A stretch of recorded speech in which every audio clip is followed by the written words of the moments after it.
পৃষ্ঠা 93, নির্মিতি প্রতিবেদন।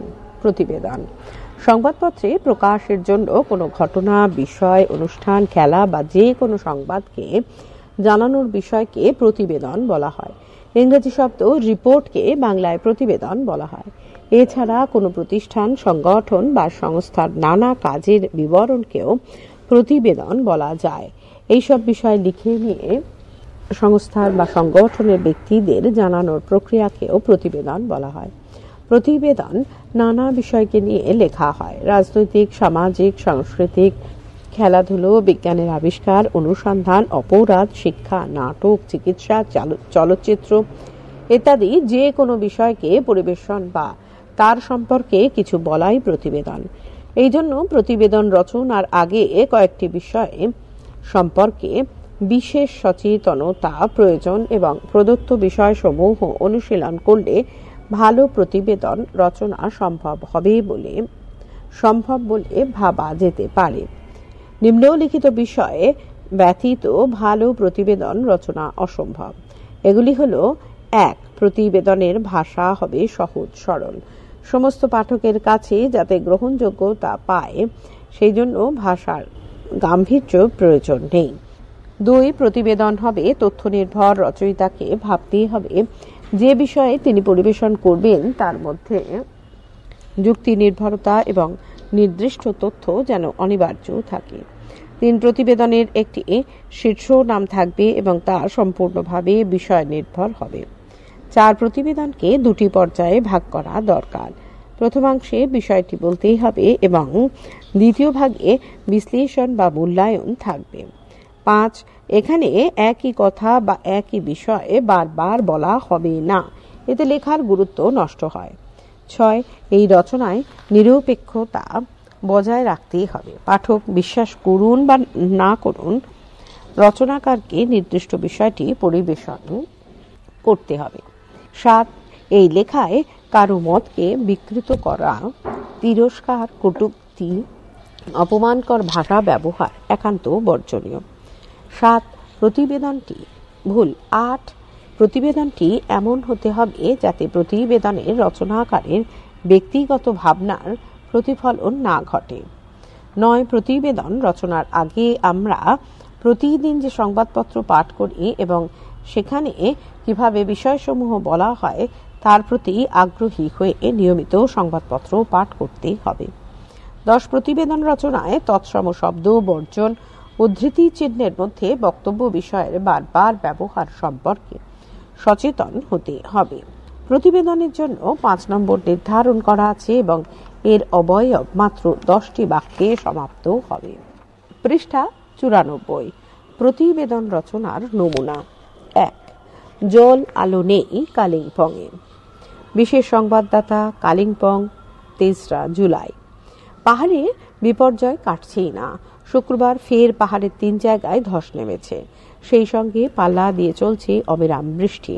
ফলে রাস্তাঘাট আরও বিপর্যস্ত। পাহাড়ের প্রধান 2 জাতীয় সড়কই এক প্রকার রুদ্ধ। খাবার নিয়ে শয়ে শয়ে ট্রাক রাস্তায় দাঁড়িয়ে। এর মধ্যে এদিন পাহাড়ে আরও 2টি মৃতদেহ উদ্ধার হয়েছে।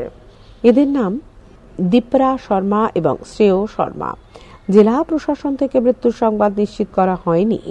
মুখ্যমন্ত্রী এদিন বিকেল 3টে নাগাদ জানান মৃতের সংখ্যা বাড়েনি, নিখোঁজ আছেন 10 জন। ধসের জেরে শহরের পানীয় জল সরবরাহ বিপর্যস্ত।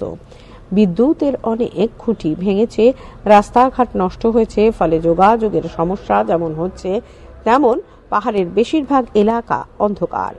লোলে স্বাস্থ্য কেন্দ্র ধসে পড়েছে। একটি সেতুও ভেঙে পড়েছে। পানীয় জল ও বিদ্যুৎ সরবরাহের জন্য তৎপরতার সঙ্গে কাজ হচ্ছে বলে প্রশাসন সূত্রে জানা গেছে। 2.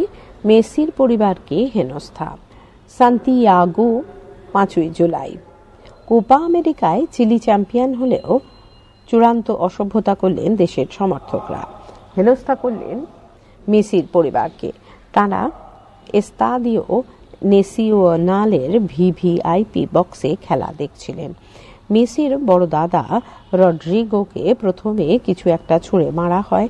এরপর নিরাপত্তার কারণে সবাইকে সেখান থেকে সরিয়ে নিয়ে যাওয়া হয়। শেষ পর্যন্ত টেলিভিশনেই খেলা দেখেন। ঘটনার সূত্রপাত প্রথমার্ধে। খেলা শুরুর কিছুক্ষণ পর থেকে নানাভাবে অপমান করা হয় মেসির পরিবারের সদস্যদের উদ্দেশ্য করে। চলতে থাকে নানা বিশ্রী অঙ্গভঙ্গি ও কটূক্তি। প্রথমার্ধ শেষ হবার কিছুক্ষণ আগে হঠাৎই রড্রিগোর দিকে কিছু একটা উড়ে আসে। চিলির এক সমর্থকই সেটি ছোড়েন। সঙ্গে সঙ্গে সবাইকে সেখান থেকে সরিয়ে নিয়ে যাওয়া হয়। নিরাপত্তা নিয়ে উদ্যোক্তারা ঝুঁকি নিতে চাননি। সেখানে মেসির এক ভাই মাতিয়াস এবং বাবা জর্জ এবং মা সেলিয়া ছিলেন। আর এক আর্জেন্টিনীয় ফুটবলার আগুয়েরোর পরিবারের লোকজনকেও অপমান করা হয়। তবে কোনো বড় অপ্রীতিকর ঘটনা ঘটেনি। ৩. উত্তরবঙ্গে ভারী বৃষ্টি, কলকাতায় বিক্ষিপ্ত। নিজস্ব সংবাদদাতা 3 জুলাই। উত্তরবঙ্গের ফের ভারী বৃষ্টির সম্ভাবনার কথা জানালো আবহাওয়া দপ্তর। আগামী 3 থেকে 4 দিন এই বৃষ্টির সম্ভাবনা থাকছে। সেই তুলনায় বেশ কিছুটা কম বৃষ্টি হবে কলকাতা সহ দক্ষিণবঙ্গে। মানে বৃহস্পতিবারের পুনরাবৃত্তির সম্ভাবনা দেখছে না আবহাওয়া দপ্তর, কিন্তু বিক্ষিপ্তভাবে বৃষ্টি চলবে। আসলে খুব ভারী বৃষ্টি হওয়ার মতো পরিস্থিতি রাজ্যে এখনো তৈরি হয়নি। শনিবার সকাল থেকেই আকাশ ছিল মেঘলা। সর্বনিম্ন তাপমাত্রা 25.9 ডিগ্রি সেলসিয়াস রয়েছে। এটি স্বাভাবিকের থেকে 1 ডিগ্রি কম। বর্ষরেখা গোরক্ষপুর হয়ে ভাগলপুরের ওপর দিয়ে কলকাতায় প্রবেশ করেছে। এই বর্ষারেখার জেরে আগামী সপ্তাহের শুরুতেই ফের ভারী বৃষ্টির সম্ভাবনা রয়েছে কলকাতায়। বৃষ্টিপাত হবে গাঙ্গেয় পশ্চিমবঙ্গের বিভিন্ন জেলাতেও। 4. সুন্দরবনে জলযান উদ্বোধনে ভগিনী নিবেদিতার দৌহিত্রী। পৃষ্ঠা 95। 4. সুন্দরবনে জলযান উদ্বোধনে ভগিনী নিবেদিতার দৌহিত্রী। সন্দেশখালী 20 ফেব্রুয়ারি। সুন্দরবনের প্রত্যন্ত গ্রামে স্বাস্থ্য পরিষেবা এবং গবেষণার কাজে ব্যবহারের জন্য একটি জলযানের উদ্বোধন করলেন ভগিনী নিবেদিতার দৌহিত্রী সেলেন্ডা জিরারডেন। সন্দেশখালীর সাজিখালীতে তিনি এবং তার পুত্র জন ভ্রাম্যমাণ মিনি লঞ্চের যাত্রার সূচনা করেন। উপস্থিত ছিলেন বিশিষ্ট চিকিৎসক সুব্রত মৈত্র, স্বামী ত্যাগানন্দজি প্রমুখ। জলযানটির আনুষ্ঠানিক সূচনা করে জিরারডেন বলেন, ভারতে এসে অত্যন্ত ভালো লাগছে। মানুষের জন্য কাজ করতে চাওয়ায় এখানকার মানুষের সামগ্রিক মনোভাব সবকিছু দেখে আমার হৃদয় পরিপূর্ণ। নিজে পড়াই এবং সাংবাদিকতা করি। এদেশে আমার অভিজ্ঞতার কথা দেশে ফিরে গিয়ে জানাবো। আগারগাঁটি শ্রীরামকৃষ্ণ মা সারদা স্বাস্থ্য পরিষদের এই উদ্যোগে উপকৃত হবেন সুন্দরবন অঞ্চলের মানুষ। নদী পথে অসুস্থ মানুষকে শহরে আনার ক্ষেত্রে অত্যন্ত কার্যকরী পদক্ষেপ। আগারগাঁটি শ্রীরামকৃষ্ণ মা সারদা স্বাস্থ্য সেবা পরিষদের সভাপতি ডক্টর সুব্রত মৈত্র বলেন, 16 লক্ষ টাকা ব্যয়ে প্রকল্পটি নেওয়া হয়েছে।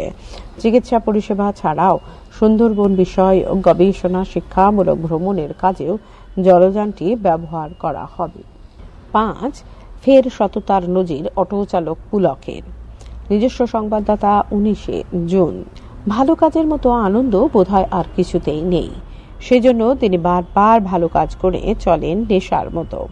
কেউ আমরা বেলঘরিয়া ফিডার রোডের বাসিন্দা অটোচালক পুলক পালের কথা ভুলিনি।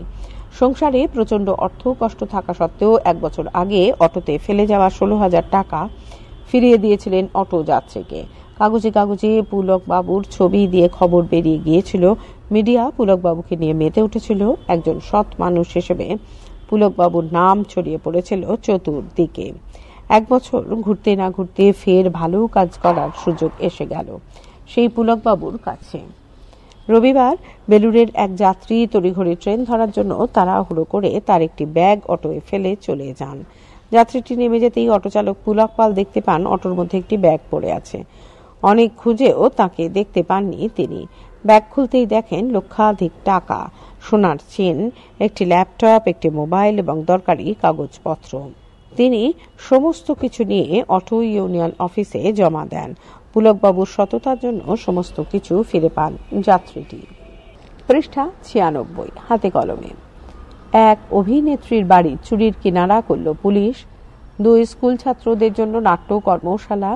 3 বিদ্যুৎপৃষ্ট হয়ে দম্পতির মৃত্যু। 4 ভয়াবহ ধসের কবলে পাহাড়। 5 গাছ কাটার বিরুদ্ধে প্রতিবাদ। 6 শুভ ঈদের রং লাগলো। 7 পুরী আজ জনসমুদ্র। 8 আলু চাষিদের বাঁচাতে কমিটি। 9 স্পিনের ফাঁদে জিম্বাবুয়ে খতম। 10 মেঘের দেখা নেই, তীব্র গরমে বলি 10। 11 ভারতজয়ী মোহনবাগান। 12 রোগিণীর মৃত্যু, উত্তেজনা হাসপাতালে। 13 6 দিন পর উদ্ধার অপহৃত ময়ূর। 14 এপারে এসে রক্ত দিলেন ঢাকার মাহমুদা। 15 কারখানায় শ্রমিকের অস্বাভাবিক মৃত্যু ঘিরে উত্তেজনা শিবপুরে। 16 কোপা আমেরিকায় চিলির সাফল্য। 17 কিশোর সংঘের রক্তদান। 18 ট্যাক্সি চালকের মানবিকতা। 19 উত্তাল সমুদ্রের যুবক তলিয়ে গেল। 20 পর্যটক শূন্য দার্জিলিং। 21 ভারী বর্ষণের সম্ভাবনা। 22 বৃষ্টি কম হওয়ায় চাষের ক্ষতি। 23 দক্ষিণবঙ্গে প্রবল বর্ষণ ও বন্যা। 24 বানভাসী কলকাতা শহর। 25 বানভাসী মানুষকে রামকৃষ্ণ মিশনের সাহায্য। 13 6 দিন পর উদ্ধার অপহৃত ময়ূর। 14 এপারে এসে রক্ত দিলেন ঢাকার মাহমুদা। 15 কারখানায় শ্রমিকের অস্বাভাবিক মৃত্যু ঘিরে উত্তেজনা শিবপুরে। 16 কোপা আমেরিকায় চিলির সাফল্য। 17 কিশোর সংঘের রক্তদান। 18 ট্যাক্সি চালকের মানবিকতা। 19 উত্তাল সমুদ্রে যুবক তলিয়ে গেল। 20 পর্যটক শূন্য দার্জিলিং। 21 ভারী বর্ষণের সম্ভাবনা। 22 বৃষ্টি কম হওয়ার চাষের ক্ষতি। 23 দক্ষিণবঙ্গে প্রবল বর্ষণ এবং বন্যা। 24 বানভাসী কলকাতা শহর। 25 বানভাসী মানুষকে রামকৃষ্ণ মিশনের সাহায্য। নির্মিতি প্রতিবেদন এখানেই শেষ হলো। একই সঙ্গে ভাষা প্রদীপ, বাংলা ব্যাকরণ ও নির্মিতি 10ম শ্রেণীর বইটি এখানেই শেষ হলো।